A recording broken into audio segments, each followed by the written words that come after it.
ที่เราทั้งหลายได้คุยกันหรือพูดกันในเรื่องตำราต่างๆในเรื่องบัวสีเหล่ากับเหมือนกันเดี๋ยวนี้มันวิจัยวิเคราะห์อะไรมากมายไก่กองเลยก่อนว่าดอกบัวสีเหล่าเป็นอย่างนั้นดอกบัวสีเหล่าเป็นอย่างนี้ดอกบัวบางกลุ่มก็เกิดขึ้นมานิดหน่อยพวกเต่าพวกปลาไปกินหมดบางดอกก็โผล่ขึ้นมาเหนือน้ำบานได้บางดอกก็ขึ้นขึ้นมากลางน้ำบางดอกก็นิดหน่อย3-4 ดอกไม่เท่าเทียมกันนี่คนเราศึกษาแค่ดอกบัวสีเหล่าตีความหมายในคำสอนพระพุทธเจ้าแค่นี้ยังไม่เข้าใจมันอธิบายได้แค่ตำราบ้าเท่านั้นเองตำราเคยพูดมากกว่านี้ไม่มากกว่านี้ตำราพูดทั้งหมดนั้นพูดในมุมดีพูดในมุมดีทั้งหมดว่าดอกบัวนั้นจะขึ้นถ้ามันขึ้นจากเง่าขึ้นมาแล้วมันจะค่อยเดินขึ้นจะเดินขึ้นดอกไหนพ่นน้ำก่อนมันก็จะเบ่งบานสวยงามไปก่อนดอกไหนที่เดินตามหลังค่อยพ่นไปมันก็จะบานทีหลังไปเรื่อยๆจนขึ้นมาเรื่อยๆทั้งบัวสีเหล่า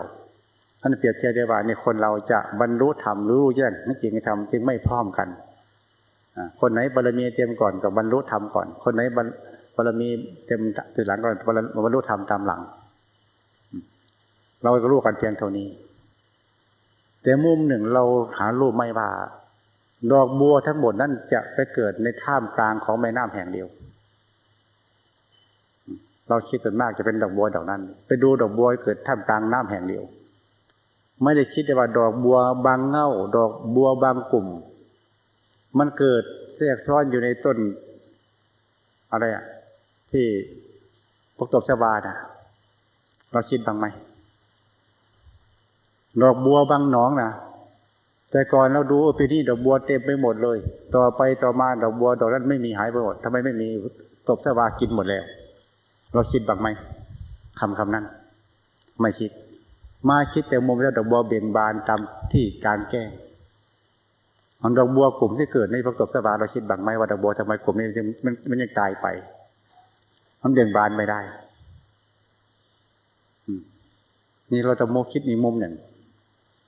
เราดูน้องน้ำต้องดูให้มันรอบครอบดิอย่าไปดูแค่น้องน้ำดอกบัวดอกเดียวไปดูดอกบัวกลุ่มนั้นมันเคยเกิดอยู่กับกลุ่มพวกตบชวาถ้าเป็นอย่างนั้นได้ถ้าพวกตบชวามันขึ้นโอบป้อมขึ้นมาเรื่อยเข้ามาดอกบัวที่มีทั้งหมดนั้นมันจะไปไหนมันก็หมดสิทธิ์ดอกบัวแต่ละดอกมันจะแทงผ่านตบชวาขึ้นมาได้ไหมมาบานเบี่ยงเลยมันไม่มีทางก็แล้วกันไม่ต้องดอกบัวแต่ใบบัวทั้งหมดจะขึ้นผ่านตบชวาขึ้นมาได้ไม่ได้เลยเมื่อตบชวามันหุ้มมาเต็มทีแล้วใบก็ขึ้นไม่ได้ดอกขึ้นไม่ได้ดอกบัวแบบนี้ตายหมดเน่าหมดเลยเพื่ออากาศรับไม่ได้มุมนี้เราคิดไหมไม่คิดแต่มุมดีอย่างเดียวมุมเสียเราไม่คิด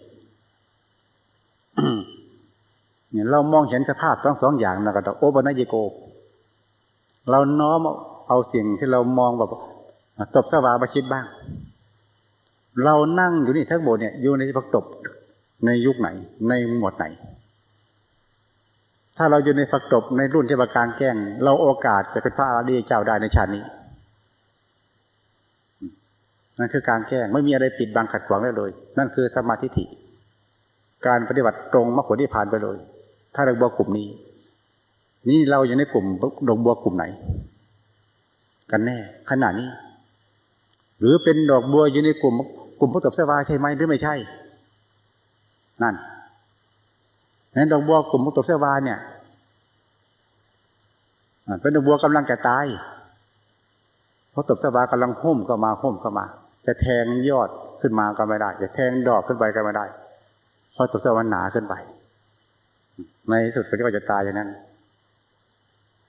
นี่ชั้นใดเราสามารถจะโอปนัญญิโกน้อมเข้าหาตัวเองได้ว่าเราปฏิบัติก็อยู่ขณะนี้อยู่ในผักตบชวา